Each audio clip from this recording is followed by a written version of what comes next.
మేషరాశి వారికి ఈ మాసం ఎలా ఉంటుంది అంటే సగ ఫలితములు ఉంటాయి. మొదటి వారమంతా కూడాను వీరు అనుకున్న కార్యాలన్నీ కూడా సాధించగలుగుతారు. ఏ ఉద్యోగాలలో కానీ వ్యాపారాలలో కానీ ఏది చేసినా సరే అది సత్ఫలితములను అందించవచ్చును.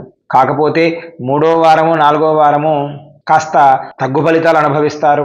మీరు అనుకున్న అంత ఫలితములు రాకపోవచ్చును.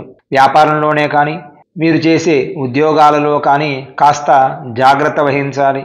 అంతేకాకుండా వ్యాపారం చేసేవారు 3వ వారం తర్వాత కాస్త జాగ్రత్త వహించడం వ్యాపారస్తులకు చాలా ముఖ్యము.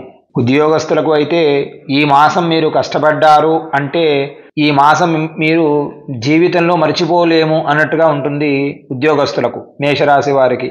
ఈ రాశి వారికంతా కూడాను ఈ నెల అంతా కూడా స్టార్టింగ్ టు ఎండ్, మొదటి నుంచి మొదలు పెట్టుకొని చివరి దాకా ఎవరైతే కష్టపడతారో ఆ కష్ట ఫలితాన్ని వారు జీవితాంతం అనుభవించే విధంగా ఉంటుంది. కాబట్టి ఉద్యోగస్తులు కాస్త జాగ్రత్త వహించి ఈ మాసాన్ని మీరు సద్వినియోగం చేసుకోవాలి.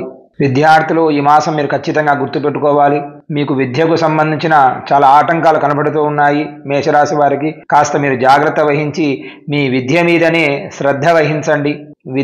ఉన్నత విద్య కోసం మీరు ప్రయత్నాలు చేయండి. మిగతా నావిగేషన్ సంబంధించిన విషయాలు ఏ విషయంలో మీరు ఇంటర్ఫియర్ కాకండి. కాస్త జాగ్రత్తగా ఉంటూ మీ విద్యను కొనసాగించడానికి ఏ ప్రయత్నాలు అయితే ఉంటాయో ఆ ప్రయత్నాల మీద మీ దృష్టి పెట్టండి. అంతేకాకుండా విద్యకు ఎవరైనా సరే ఆటంకం కనబడే విధంగా మీకు కనబడితే వారికి కాస్త మీరు దూరంగా ఉండడం కూడా చాలా మంచిది. ఈ రాశి వారు అన్యోన్య దాంపత్యంగా ఉండడానికి ప్రయత్నం చేయాలి. ఈ మాసమంతా కూడాను ద్వాదశంలో రాహు ఉన్నాడు కాబట్టి రాహుగ్రహం వలన కాస్త అన్యోన్య దాంపత్యం కాస్త దూరం అయ్యే అవకాశం ఎక్కువగా ఉంది. వేరే వాళ్ళ మాటలు వినవద్దు. చెప్పుడు మాటలు విని ఇబ్బంది పడి మీరు దాంపత్యానికి సంబంధించిన జీవనానికి దూరం అయిపోయి అవుతారు. కాబట్టి కాస్త జాగ్రత్త వహించి మేషరాశి వారు మాసాంతం వరకు కూడాను కాస్త జాగ్రత్త వహిస్తే ఉత్తమమైన మార్గాలు మీకు కనబడతాయి.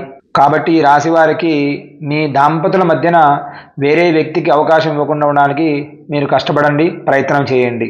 ఈ రాశి వారికి మాసాధిపత్యంతో కూడాను కాస్త ఆరోగ్య విషయంలో కాస్త జాగ్రత్త మీరు వహించాలి.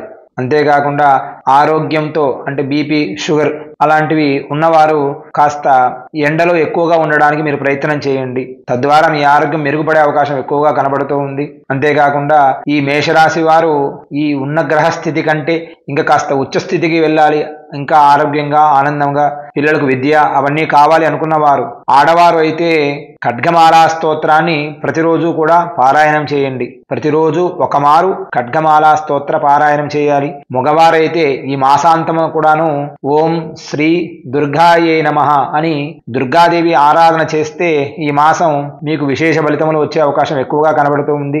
అంతేకాకుండా దేవాలయాలలో అయితే శుక్రుడికి ప్రదక్షిణం చేయండి. ఫైనాన్షియల్ గా కాస్త మీరు కుదుటపడతారు. అప్పులకు సంబంధించిన బాధలు ఏమీ ఉండవు. గ్రహాలలో శుక్రుడు, దేవతామూర్తులలో అయితే దుర్గాదేవి అమ్మవారి ఆరాధన చేయడం వలన మీకు సత్ఫలితములను అనుభవించవచ్చును. సత్ఫలితములు అనుభవించి తద్వారా మీరు మీ సహకుటుంబం కూడా ఆనందంగా ఉండే అవకాశం ఎక్కువగా కనబడుతూ ఉంది.